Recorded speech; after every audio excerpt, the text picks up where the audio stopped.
ये वीडियो जो हम रिलीज कर रहे हैं ये एक्सक्लूसिवली फॉर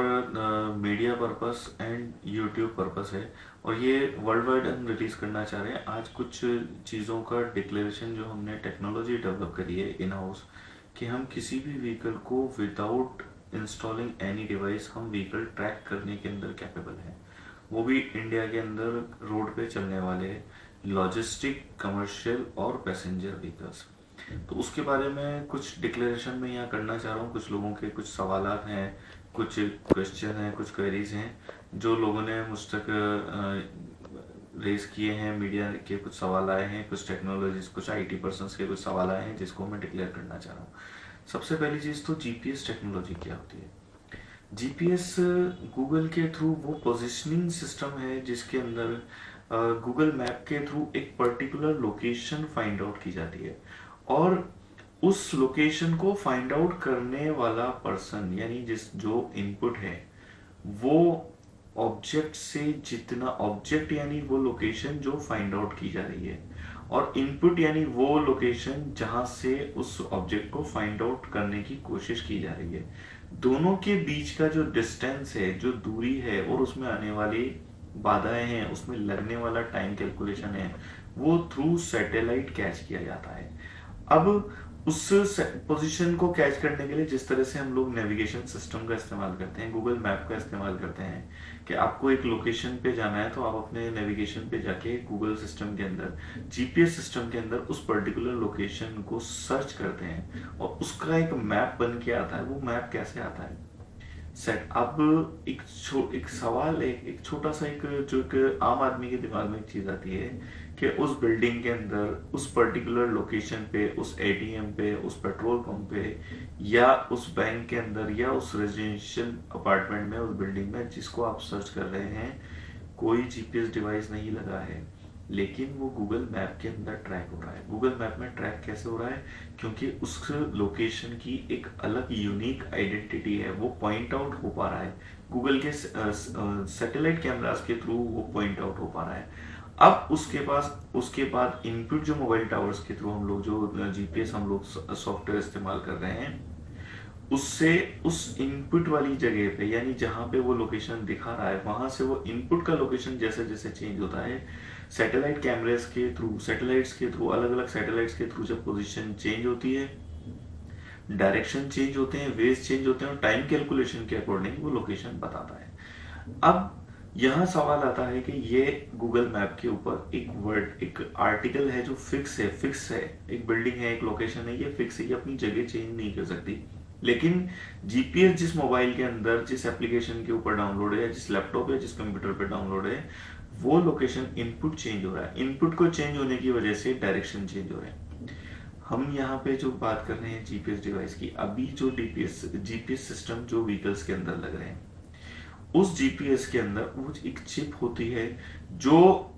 सड़क पे चलने वाली इतनी हजारों गाड़ियों में से उस पर्टिकुलर गाड़ी को यूनिक आइडेंटिटी अवेलेबल कराती है। अब उसको स्पीडी डेवलप करने के लिए और टेक्नोलॉजी को चीप बनाने के लिए मोबाइल टावर्स का इस्तेमाल किया गया है। जहां मोबाइल सिम अगर उसके अंदर रख दी गई तो मोबाइल टावर के थ्रू ट्रैक हो रही है। पहले के सिस्टम के अंदर वो सिम जो उसके अंदर एक चिप जो लगी थी, वो थ्रू सैटेलाइट सिग्नल्स को कैच करती थी, यानी जहां पे मोबाइल का नेटवर्क नहीं है वहां भी वो थ्रू सैटेलाइट जो है वो उस पर्टिकुलर आर्टिकल को या उस व्हीकल को जिसकी एक यूनिक आइडेंटिटी है उसको वो ट्रैक करने में कैपेबल थी। हमने क्या नया किया? हमने गाड़ी के मैकेनिज्म को टटोला कि हजारों गाड़ियां जो आज सड़क पे चल रही हैं, वो हजारों गाड़ियां क्या सिमिलर हैं? अगर सिमिलर हैं तो उसमें से उसको आइडेंटिफाई करने के लिए क्या करना होगा? हमने वो टेक्नोलॉजी डेवलप करी जिससे पर्टिकुलर हर व्हीकल को आइडेंटिफाई करके उसका एक अलग यूनिक आईडी बना के उसको ट्रैकिंग किया जा सके। इसमें हमारे साथ जो तीन चीजों का कॉम्बिनेशन हुआ, वो तीन चीजें थी टेक्नोलॉजी, डेटा डेटा कलेक्शन, और तीसरी चीज थी बिजनेस सॉल्यूशंस। बिजनेस सॉल्यूशंस के बेस पे हमने सबसे पहले लॉजिस्टिक इंडस्ट्री को चैलेंज किया, और लॉजिस्टिक इंडस्ट्री को चैलेंज करके हमने उसके साथ उसमें आने वाले चैलेंजेस को समझते हुए लॉजिस्टिक इंडस्ट्री और ट्रांसपोर्ट इंडस्ट्री में यूज होने वाले व्हीकल्स का एक कंप्लीट डेटा जो हमारे पास 30 जो 31 जनवरी 2015 का जो डेटा था, 36,67,372 व्हीकल्स का एक्टिव डेटा जो रोड पर थे, उस डेटा पे हमने वर्कआउट किया। और उस वर्कआउट करने के बाद उसमें उसमें हमने उस हर व्हीकल को, उसकी बॉडी, उसका इंजन मैकेनिज्म, उसका इग्निशन, उसके टायर्स, उसकी बॉडी लाइन, उसकी लेंथ, हर एक सिस्टम की वजह से उसको आइडेंटिफाई करके उसका एक अलग यूनिक आईडी डेवलप किया। और वो यूनिक आईडी कुछ और नहीं, उसका अपना आरटीओ रजिस्ट्रेशन नंबर था। यानी हमें अलग से उस गाड़ी के अंदर कोई मैकेनिज्म सेट करने की जरूरत नहीं थी, उसके अंदर कोई डिवाइस लगाने की जरूरत नहीं है। सिर्फ उसके आरटीओ रजिस्ट्रेशन नंबर से, जो इंडिया के अंदर हर कोई भी नंबर रिपीटेशन में नहीं आता है, और उस रिपीटेशन नंबर को रिपीट नहीं करते हुए, उसके मैकेनिज्म को डिफाइन करते हुए हमने उसको ट्रैक करने की कोशिश करी। यानी एक बार अगर वो उस लोकेशन से हमारे पास वो पॉइंट आउट हो जाता है, तो उसकी एक अलग आइडेंटिटी, उसका एक अलग यूनिक कोड होने की वजह से हम उसको पर्टिकुलर उस व्हीकल को ट्रैक कर पा रहे हैं। हमारे इस सिस्टम से फायदा क्या है? इस सिस्टम से जो हमने डेटा केवाईसी कलेक्ट किया, उसमें हमने ड्राइवर्स का भी डेटा कलेक्ट किया। लाइसेंस नंबर्स के थ्रू हम ड्राइवर को आइडेंटिफाई कर पा रहे हैं, जिससे एक ड्राइवर जो व्हीकल चला रहा है, वो व्हीकल वो ड्राइवर ही चला पा रहा है। क्योंकि आप जानते हैं थ्रू सैटेलाइट हर चीज मॉनिटर की जा सकती है। तो हमने उस अपने डेटा केवाईसी और अपनी टेक्नोलॉजी के बेस पे हमने ड्राइवर को भी फाइंड आउट करने की कोशिश करी कि जो ड्राइवर आपने अपने व्हीकल के अंदर रजिस्टर्ड कराया है सिस्टम में, वही ड्राइवर उस व्हीकल को चला पा रहा है। अब हमारे इस सिस्टम से जो जीपीएस सिस्टम की लिमिटेशन थी और हमारे सिस्टम में क्या बेनिफिट्स हैं, इस पे हम बात करेंगे। जीपीएस सिस्टम की सबसे बड़ी लिमिटेशन कि वो एक अलग डिवाइस अलग से अगर व्हीकल के अंदर इंस्टॉल किया जाता है तो वो डिवाइस बंद कर दिया जाता है। ड्राइवर उसको बंद कर देते हैं या उसको डिस्ट्रॉय कर देते हैं, या पर्टिकुलर लोकेशन पे वो काम करना बंद कर देता है अगर उसकी बैटरी चार्ज ना हो, या उसका वायर डिस्कनेक्ट कर दिया जाए, या प्रैक्टिस के अंदर उसकी सिम या उसकी चिप के ऊपर किसी तरह का पेपर या किसी तरह का कोई भी एक फॉइल पेपर कुछ भी रख के उसके सिग्नल्स को ब्रेक करके उसका जो है वो कंटिन्यूटी या सिग्नल रेजिंग सिस्टम है उसको बंद कर दिया जाता है।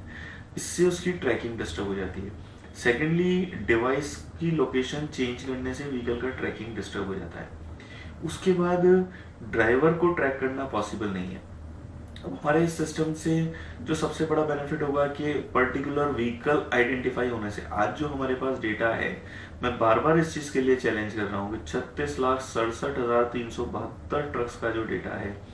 उस डेटा के बेस पे हम कंप्लीट लॉजिस्टिक सिस्टम को एक ही जगह से बैठ के मॉनिटर करने और उसका रिजल्ट गवर्नमेंट को, उसके साथ साथ ट्रांसपोर्टर्स को, उसके साथ साथ फ्लीट ओनर को और उस यूजर्स को देने में कैपेबल है। इसके अंदर हम जिस टेक्नोलॉजी का इस्तेमाल कर रहे हैं उसमें हमारे अपने सैटेलाइट सर्वर्स हैं। उन सर्वर्स के थ्रू हमने अपना सॉफ्टवेयर डेवलप किया है, और क्योंकि हम मोबाइल टावर्स का या उस चिप का इस्तेमाल नहीं कर रहे हैं जहां से सिग्नल्स रेज होते हैं, हम अपना सर्वर इस्तेमाल कर रहे हैं, इसलिए सिग्नल डिलीवरी के अंदर किसी भी तरह का डिले होना या लोकेशन में, क्योंकि हमने अपना इंटरनेट सर्वर, अपना लीज लाइन हमने इस तरह से डेवलप किया है जिसके अंदर सिंगल फेसिंग, अगर हम लोग सिर्फ डिलीवर कर रहे हैं चीज़ों को, तो यूज़र तक पहुंचने में उसके अंदर किसी तरह का प्रॉब्लम नहीं है। उसके बाद जो सबसे बड़ी चीज़ है कि सेंट्रलाइज सिस्टम होने की वजह से डेटा मॉनिटरिंग और केवाईसी की वजह से हम लोग जो है वो प्रॉपर इंफॉर्मेशन दे पा रहे हैं। इससे अगर सिर्फ लॉजिस्टिक सिस्टम की बात करूं जिसके ऊपर हमने भी अपने सिस्टम को प्रूवन करने की कोशिश करी है, 35% तक फेयर कट ऑफ हो पा रहा है। 35% तक फेयर कट ऑफ होने से इंडियन सबऑर्डिनेट के अंदर करीब 1 लाख करोड़ रुपए का ट्रांसपोर्टेशन का कॉस्टिंग के अंदर सेविंग्स है। उसके बाद जो मूवमेंट है रोड ट्रांसपोर्टेशन में, उसमें अभी 60% व्हीकल जो है वो लोडिंग पे, 40% व्हीकल रोड पे एम्प्टी चल रहे हैं। हमारे सिस्टम के डेवलप होने के बाद जब ट्रांसपेरेंसी आएगी और रियल टाइम अवेलेबिलिटी जो हम इस सिस्टम से मेंटेन कर पा रहे हैं, उससे 85% तक व्हीकल लोड लेके रोड पे चल पाएंगे। जब ये दोनों चीज़ें पॉसिबल होंगी तो ट्रांसपोर्टेशन की कॉस्टिंग भी कम होगी और ट्रांसपोर्टर्स की और फ्लीट ओनर की जो कॉस्टिंग है, जो उनकी रनिंग कॉस्ट है, वो भी 15% तक कट ऑफ हो पाएगी। उससे वो लोग 10 से 15% तक एडिशनल बेनिफिट में आ पाएंगे। उसके बाद सबसे बड़ा बेनिफिट इसके अंदर गवर्नमेंट को होने वाला है कि पर्टिकुलर व्हीकल को एक सिंगल सिस्टम से, अगर 36 लाख ट्रक्स जो रोड पे मॉनिटर हो रहे हैं, अगर वो उस सिस्टम से मॉनिटर हो पाते हैं, तो हमारा ऐसा चैलेंज है कि इंडिया के अंदर जो ब्लैक मनी जनरेशन है, जो 70% तक black money generation single point excise collection की वजह से और इस सिस्टम से एक्चुअल डेटा रेजिंग की वजह से, अगर गवर्नमेंट ऑफ इंडिया हमें सपोर्ट करती है तो 70% तक ब्लैक मनी रिकवर हो सकती है या उसका जनरेशन बंद हो सकता है। अगर वो ब्लैक मनी अगर वाइट मनी के अंदर जनरेट होती है और सिस्टम के अकॉर्डिंग प्रॉपर एक्साइज ड्यूटी पे होता है, तो इंडिया के डेवलपमेंट के अंदर एक बहुत बड़ा पार्ट होगा जो हम जो है वो इस देश के लिए कर पाएंगे।